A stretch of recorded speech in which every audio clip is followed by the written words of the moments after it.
लोकसभा चुनाव से पहले कांग्रेस को बड़ा झटका। बीजेपी में शामिल हुए मनीष खंडूरी, जहां प्रदेश अध्यक्ष महेंद्र भट्ट ने दिलाई सदस्यता। बीजेपी नेताओं ने किया भव्य स्वागत।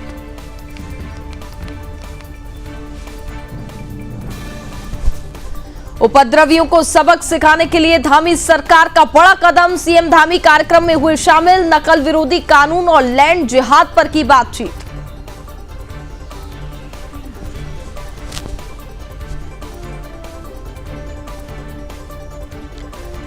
जॉलीग्रांट एयरपोर्ट से इंटरनेशनल उड़ान की तैयारी। अंतर्राष्ट्रीय उड़ान शुरू करने के लिए प्रदेश सरकार प्रयासरत। आने जाने वाले पर्यटकों को होगी सुविधा। सीएम धामी ने साप्ताहिक एक्सप्रेस ट्रेन का किया शुभारंभ। सीएम ने साप्ताहिक एक्सप्रेस ट्रेन को दिखाई हरी झंडी। सीएम ने कहा, पीएम के नेतृत्व में पहाड़ तक ट्रेन पहुंचाने का सपना होगा सच।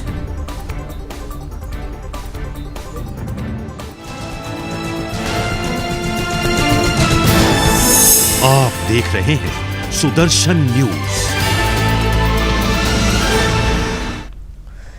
नमस्कार, मैं हूं आपके साथ कनिका अरोरा और आप देख रहे हैं सुदर्शन न्यूज। बुलेटिन की शुरुआत करेंगे इस वक्त की बड़ी खबरों के साथ। पहले बात करते हैं देवभूमि उत्तराखंड में लोकसभा चुनाव से पहले राजनीतिक नेताओं का दल बदल जारी है और इसी कड़ी में पूर्व सीएम और कांग्रेस नेता बीसी खंडूरी के बेटे मनीष खंडूरी ने शनिवार को बीजेपी का दामन थाम लिया।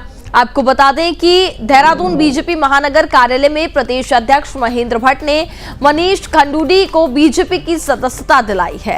आपको बता दें कि मनीष खंडूरी ने 8 मार्च को ही कांग्रेस के सभी पदों से इस्तीफा दे दिया था। मनीष 2019 के लोकसभा चुनाव में कांग्रेस के टिकट पर पौड़ी गढ़वाल लोकसभा सीट से चुनाव लड़ चुके हैं।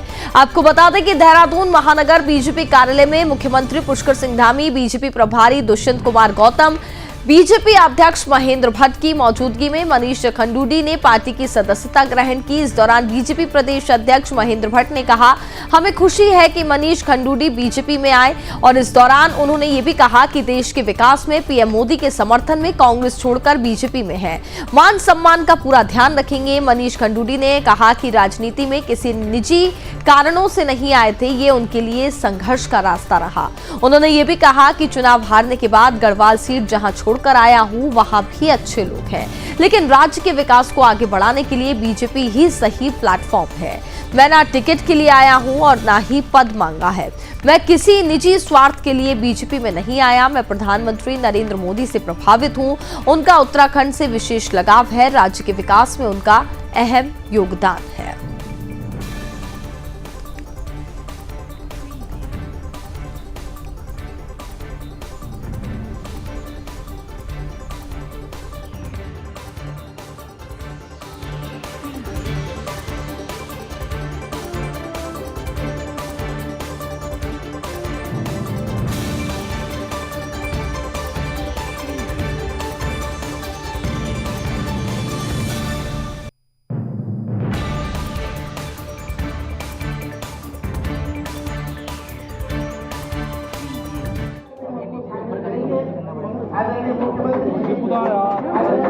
कि आज कांग्रेस पार्टी छोड़ करके भारतीय जनता पार्टी परिवार में शामिल हुए हैं। आदरणीय मनीष खंडूरी जी, आपका भारतीय जनता पार्टी परिवार में बहुत ही स्वागत है, अभिनंदन है।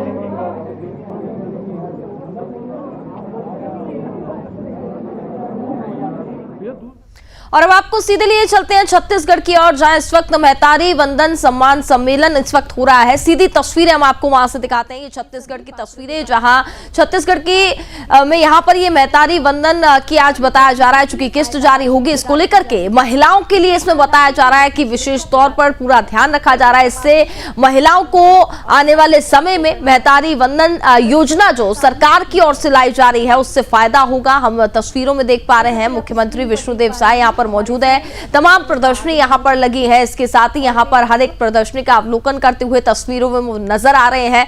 और 10 मार्च का वो दिन, यानी कि आज का दिन, महतारी वंदन योजना की पहली किस्त जो है वो जारी यहां पर की जाएगी। इसको लेकर के महिलाओं में भी खासा उत्साह देखा जा रहा है और इस दौरान सरकार की ओर से, छत्तीसगढ़ सरकार की ओर से महिलाओं को इसे एक बड़े उपहार के तौर पर हम देख रहे हैं, क्योंकि इससे महिलाओं को आने वाले समय में इस योजना से कई लाभ मिलेंगे, जिसको लेकर के सरकार की ओर से इसका प्रयास भी किया जा रहा था। और फिलहाल आज वो दिन आ चुका है, 10 मार्च का दिन, जहां पर महतारी वंदन योजना जो सरकार की ओर से लाई जा रही है, उसकी पहली किस्त आज इन महिलाओं के खातों में ट्रांसफर की जाएगी।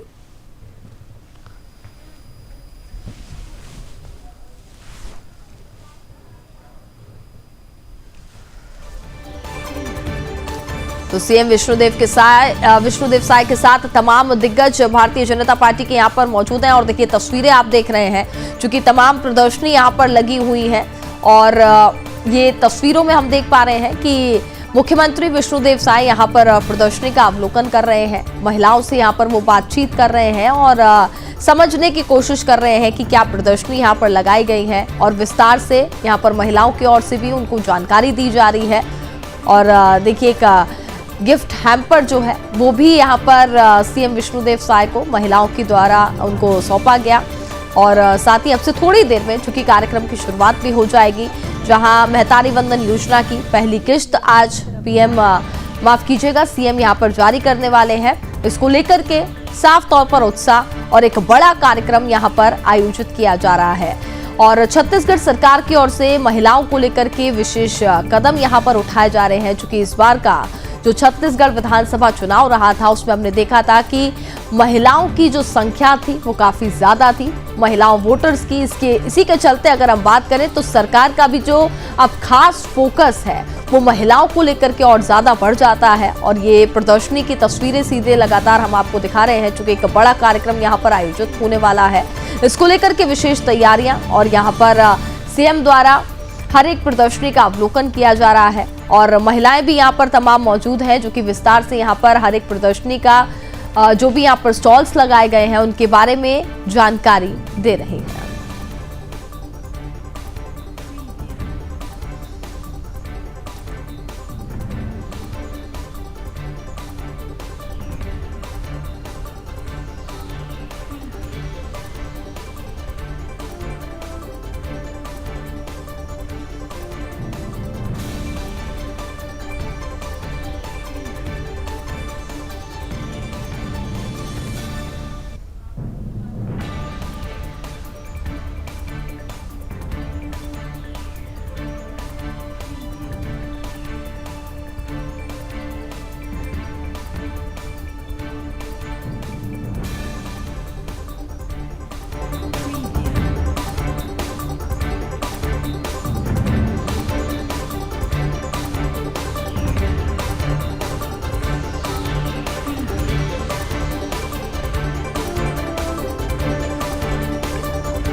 सीधी तस्वीरें और देखिए संबोधन की भी तैयारी यहाँ पर है। अब से थोड़ी देर में सीएम विष्णुदेव साय का यहाँ पर संबोधन भी होना है।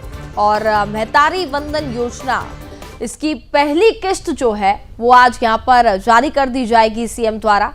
और पूरी तरीके से मंच भी सज करके तैयार है। हर एक प्रदर्शनी का अवलोकन करते हुए सीएम विष्णुदेव साय अब मंच की ओर आगे बढ़ते हुए ये तस्वीरें हम आपको दिखा रहे हैं, चूंकि संबोधन कार्यक्रम भी होने वाला है। आज छत्तीसगढ़ की जनता को सीएम विष्णुदेव साय संबोधित भी करेंगे।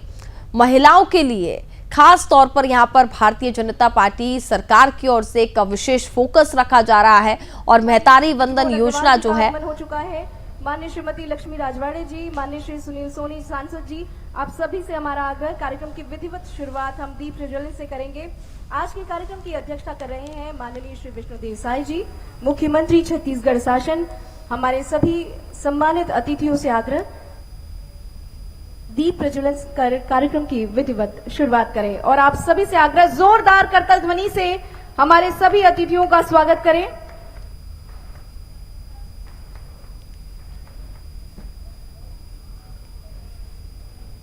आज नारी सशक्तिकरण की दिशा में एक अभिनव पहल की शुरुआत होने जा रही है छत्तीसगढ़ की महतारी के लिए। और नारी शक्ति है, सम्मान है, गौरव है, अभिमान है। नारी ने ही रचा ये विधान है, हमारा नतमस्तक है और इस नारी को हमारा कोटिशः प्रणाम है।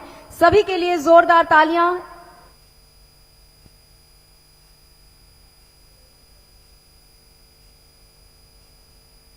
अत्यंत ही हर्ष का विषय है कि आज हमारे कार्यक्रम की अध्यक्षता करने के लिए हमारे बीच मौजूद हैं माननीय श्री विष्णुदेव साय जी, मुख्यमंत्री छत्तीसगढ़ शासन। कार्यक्रम के विशिष्ट अतिथि के रूप में हमारे बीच मौजूद हैं माननीय श्री बृजमोहन अग्रवाल जी, मंत्री संस्कृति पर्यटन धर्मस्व। माननीय श्रीमती लक्ष्मी राजवाड़े जी, मंत्री महिला एवं बाल विकास विभाग। माननीय श्री सुनील सोनी जी, सांसद महोदय हमारे बीच मौजूद हैं। आप सभी से हमारा आग्रह, कृपया मंच पर अपना स्थान ग्रहण करें। अतिथि देवो भव भारत की ये परंपरा है और हम छत्तीसगढ़ वासियों ने इस परंपरा को बखूबी निभाया है। तो अब बारी है हमारे अतिथियों के स्वागत और सम्मान की। मैं ससम्मान सबसे पहले आग्रह करूंगी माननीय श्रीमती लक्ष्मी राजवाड़े जी, महिला एवं बाल विकास मंत्री, आपसे हमारा आग्रह, आज के कार्यक्रम की अध्यक्षता कर रहे हैं माननीय श्री विष्णुदेव साय जी, मुख्यमंत्री महोदय का स्वागत तुलसी के पौधे से करेंगे। तुलसी का पौधा जिसे हम बहुत ही पवित्र मानते हैं, हमारे आंगन में लक्ष्मी स्वरूप हम इसे रखते हैं और लक्ष्मी के इस छोटी सी प्रतिमूर्ति की पूजा दिन की शुरुआत इन्हीं से होती है। तो लक्ष्मी के पौधे के स्वरूप में जिसे हम तुलसी कहते हैं, हम उन्हें भेंट करने के लिए आग्रह करते हैं। मुख्य सचिव छत्तीसगढ़ शासन, आपसे हमारा आग्रह, कृपया माननीय मुख्यमंत्री महोदय को तुलसी का पौधा भेंट करें। आयुक्त रायपुर संभाग से भी हमारा आग्रह, माननीय मुख्यमंत्री महोदय का स्वागत करें। सचिव महिला एवं बाल विकास विभाग, आपसे भी हमारा आग्रह, माननीय मुख्यमंत्री जी का स्वागत करें। कलेक्टर जिला रायपुर से भी हमारा आग्रह, कृपया आप भी आएं और माननीय मुख्यमंत्री जी का स्वागत करें। वरिष्ठ पुलिस अधीक्षक जिला रायपुर से हमारा आग्रह, माननीय मुख्यमंत्री महोदय का स्वागत करें। संचालक महिला एवं बाल विकास विभाग, आपसे भी हमारा आग्रह, माननीय मुख्यमंत्री महोदय का स्वागत करें। मंचस्थ हैं माननीय श्री बृजमोहन अग्रवाल जी, मंत्री छत्तीसगढ़ शासन। सचिव महोदया से हमारा आग्रह, मंत्री महोदय का स्वागत तुलसी के पौधे से करें। मंचस्थ हैं माननीय श्री बृजमोहन अग्रवाल जी, सचिव महोदया से हमारा आग्रह, उन्हें तुलसी का पौधा प्रदान करें। श्री जॉब जकारिया यूनिसेफ से हमारे बीच हैं, माननीय श्रीमती लक्ष्मी राजवाड़े जी, मंत्री जी मैम का स्वागत करेंगे। मंचस्थ है माननीय श्री सुनील सोनी जी, सांसद। मुख्य कार्यपालन अधिकारी जिला पंचायत से हमारा आग्रह, वे तुलसी का पौधा भेंट करके सांसद महोदय का स्वागत और अभिनंदन करें।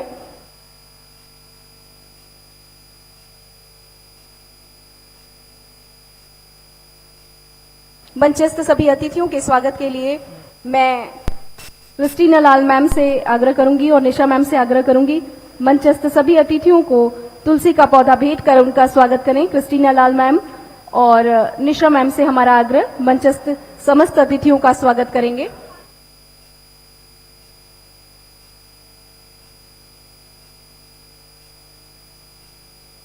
हमारे बीच मंचस्थ हैं श्री गुरु खुशवंत साहिब जी, माननीय विधायक आरंग। उनके स्वागत के लिए श्री नंदलाल चौधरी जी से मैं आग्रह करती हूं कि वे इनका स्वागत करें। महिला मोर्चा प्रदेश उपाध्यक्ष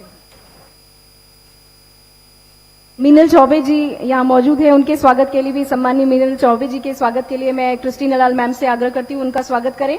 शालिनी जी मंचस्थ हैं, प्रदेश अध्यक्ष महिला मोर्चा, उनके स्वागत के लिए।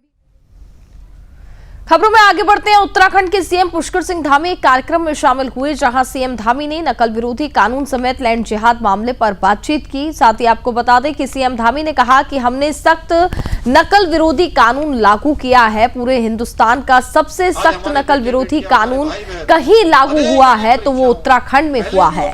आज पारदर्शिता के साथ परीक्षाएं हो रही हैं। हमने लैंड जिहाद पर भी बड़ी कार्रवाई की है। साथ ही सीएम धामी ने कहा कि देवभूमि में दंगे फसाद या अशांति फैलाने वाले पर नकेल कसने के लिए धामी सरकार दंगारोधी कानून के तहत सरकारी और निजी चल या अचल संपत्ति के नुकसान की भी भरपाई नहीं करेगी, बल्कि दंगा फसाद पर काबू पाने के लिए सरकारी मशीनरी का जो खर्च होगा वो भी दंगाइयों से ही वसूला जाएगा। कानून के तहत गठित होने वाले दावा अधिकरण ने एक बार फैसला सुना दिया तो उसके खिलाफ ना कोई अपील हो सकेगी और ना ही सुनवाई। अधिकरण का फैसला अंतिम होगा। साथ ही उसके आदेश के विरुद्ध किसी भी न्यायालय में अपील नहीं हो सकेगी।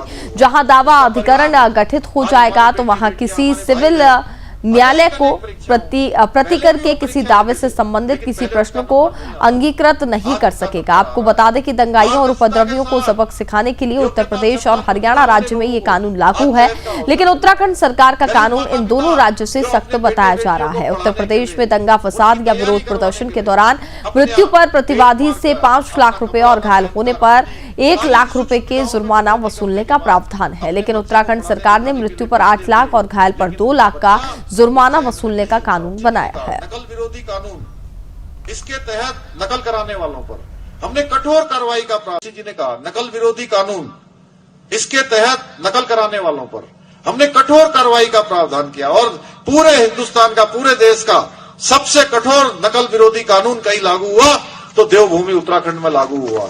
उसका परिणाम है आज हमारे बेटे बेटियां, हमारे भाई बहन अनेक परीक्षाओं में, पहले भी वो परीक्षा देते थे लेकिन पहले उनका नंबर नहीं आता था, आज उनका नंबर आ रहा है। पारदर्शिता के साथ योग्यता, क्षमता, प्रतिभा वाले लोगों को आज चयन का अवसर मिल रहा है।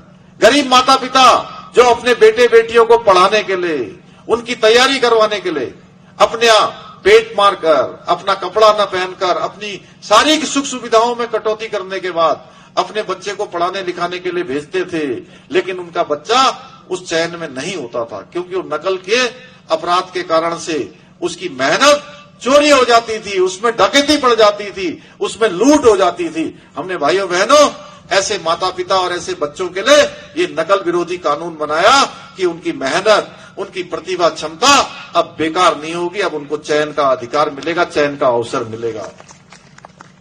दंगा अभी देखा होगा आपने, महिलाओं को अधिकार देने के लिए पूरे उत्तराखंड के अंदर हमने, पूरे उत्तराखंड के लोग इस पुण्य काम के भागी हैं कि देश का सबसे पहले समान नागरिक संहिता का कानून, समान नागरिकता की गंगोत्री, सबकी समानता की गंगोत्री अगर कहीं से निकली है तो देवभूमि उत्तराखंड से निकली है।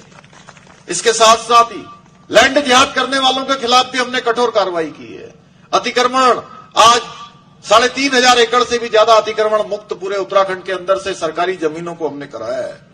दंगा विरोधी कानून, आपने देखा होगा पिछले दिनों दंगा हो गया। अरे देवभूमि का संस्कार नहीं है, देवभूमि में तो शांति से रहने वाले लोग चाहिए।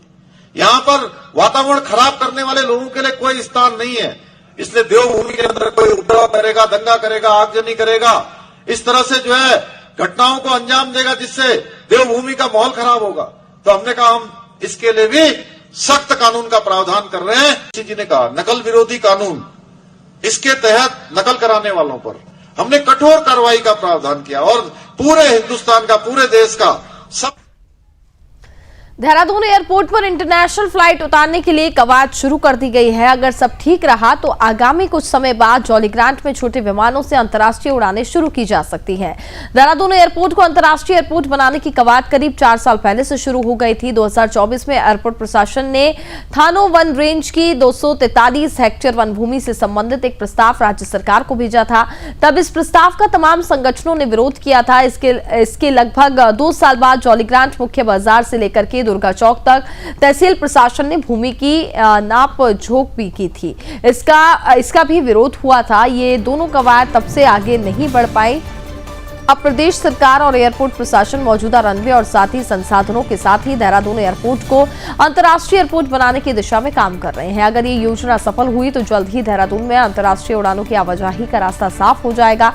इसके लिए एयरपोर्ट का बिना विस्तार किए ही मौजूदा संसाधनों के साथ ही छोटी फ्लाइट से अंतर्राष्ट्रीय एयरपोर्ट की शुरुआत की योजना बनाई जा रही है। वहीं प्रदेश सरकार की ओर से जमीन उपलब्ध कराने पर एयरपोर्ट रनवे और साथ ही अन्य सुविधाओं का भी विस्तार कर बड़ी फ्लाइटें उतारी जाएंगी, जिसके लिए एयरपोर्ट प्रशासन और राज्य सरकार प्रयासरत है। उम्मीद जताई जा रही है कि आने वाले कुछ समय में मौजूदा संसाधनों के साथ ही देहरादून एयरपोर्ट को अंतर्राष्ट्रीय एयरपोर्ट से तब्दील कर दिया जाएगा।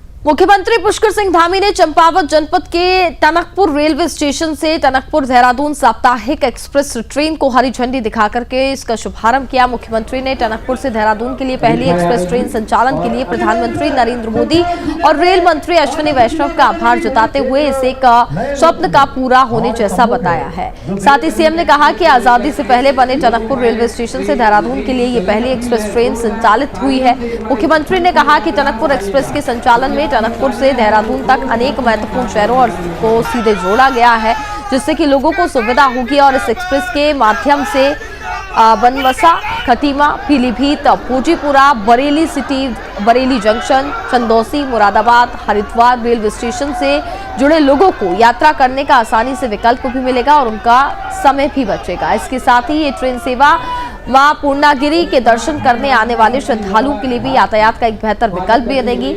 और उन्होंने ये भी कहा कि पीएम मोदी के नेतृत्व में भारतीय रेल स्वर्णिम युग की ओर बढ़ रहा है और पिछले 10 वर्षों में भारतीय रेलवे को नए भारत की आकांक्षाओं को और आत्मनिर्भर भारत की अपेक्षाओं को पूरा करने के लिए तैयार किया जा रहा है। सीएम ने ये भी कहा कि आज जहां एक और ब्रॉड गेज रेल लाइनों से मानव रहित रेल क्रॉसिंग को खत्म करके भारतीय रेलवे को पहले से कहीं अधिक सुरक्षित बनाया गया है और वहीं दूसरी ओर आज भारतीय रेलवे की रफ्तार भी पहले से कहीं अधिक बढ़ गई है और आत्मनिर्भरता और आधुनिकता के प्रतीक चिन्ह के रूप में वंदे भारत जैसी मेड इन इंडिया ट्रेनें भी रेल नेटवर्क का हिस्सा बन रही है। साथ ही सीएम धामी ने यह भी कहा कि प्रधानमंत्री के नेतृत्व में उत्तराखंड में पहाड़ तक ट्रेन पहुंचाने का सपना भी पूरा हो रहा है।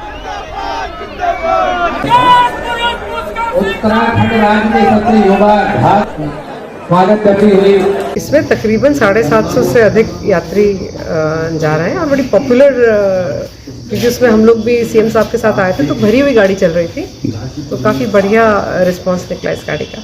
खटीमा से कितना? आई थिंक 35 के करीब हुआ है, बट ये है कि क्योंकि ये नई गाड़ी एकदम से अभी फायर हुई है तो मेरे ख्याल में ये और भी पिकअप करेगी वंस ये रूटीन में आ जाएगी। बट खतीमा से 35 के करीब है एंड हमें लगता है कि इसके बाद ये आगे बढ़ता ही जाएगा। खातीपुरा से जो खातीपुरा टनकपुर जो है यानी जयपुर की तरफ जो गाड़ी जा रही है बढ़िया गाड़ी है और वो एज ए स्पेशल हम लोगों ने चलाई थी एक्सपेरिमेंटल ट्रेन, तो देखें कि उसका रिस्पांस क्या आता। तो बढ़िया रिस्पांस आया था, 2 बार उसको एक्सटेंड किया। अभी होली के समय में तो हम लोग उसको कर ही रहे और अभी क्योंकि कभी भी गाड़ी चलाते हैं तो उसके बाद कई अन्य इशू रहते हैं जो एक रेलवे से दूसरी रेलवे में गाड़ी जा रही है उस समय पे उसके पास नियत पात है कि नहीं, तो इन सब चीज़ों को देखते हुए हम लोग कोशिश कर रहे हैं और वी होप कि ये गाड़ी आएगी।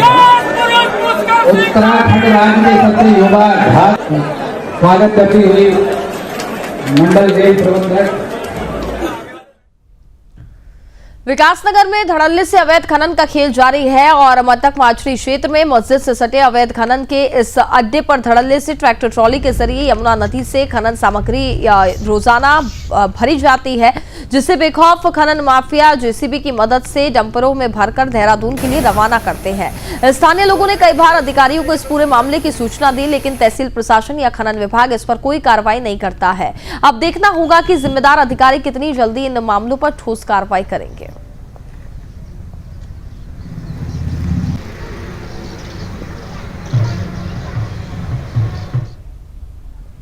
उत्तराखंड में किसी विरोध प्रदर्शन या हिंसक प्रदर्शन के दौरान अगर सरकारी या किसी की निजी संपत्ति को नुकसान पहुंचाया तो उसकी खैर नहीं होगी। प्रदेश की पुष्कर सिंह धामी सरकार जल्द ही इसे लेकर के कानून लाने की तैयारी कर रही है।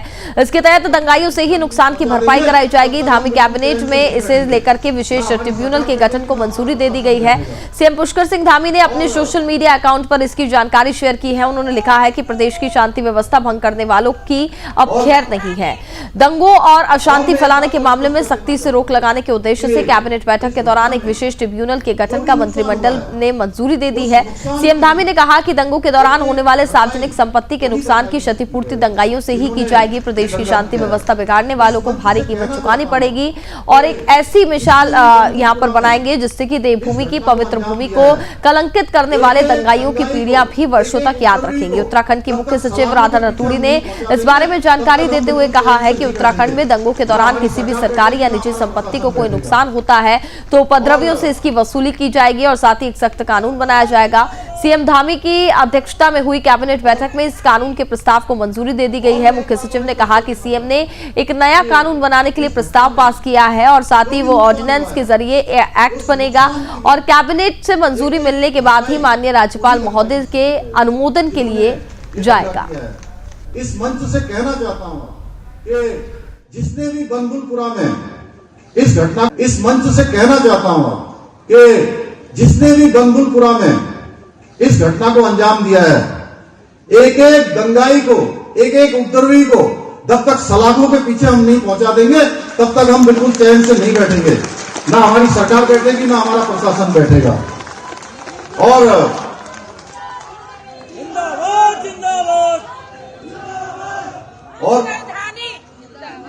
और मैं एक बात और स्पष्ट कर देना चाहता हूं।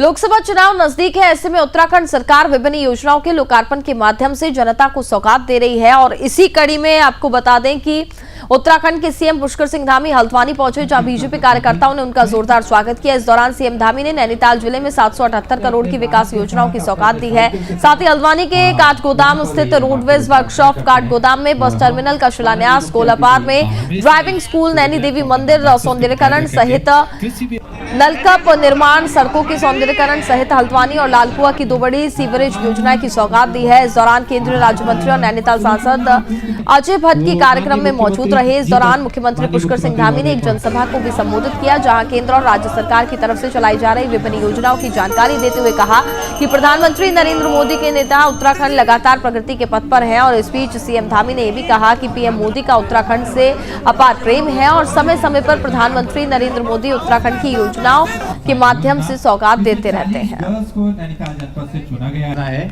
उसके लिए हमारे कृषक कृपया तैयार राष्ट्रीय ग्रामीण आजीविका मिशन के अंतर्गत। और इसी के साथ फिलहाल इस बुलेटिन में बस इतना ही। आप देखते रहिए सुदर्शन न्यूज। जय हिंद। आप देख रहे हैं सुदर्शन न्यूज।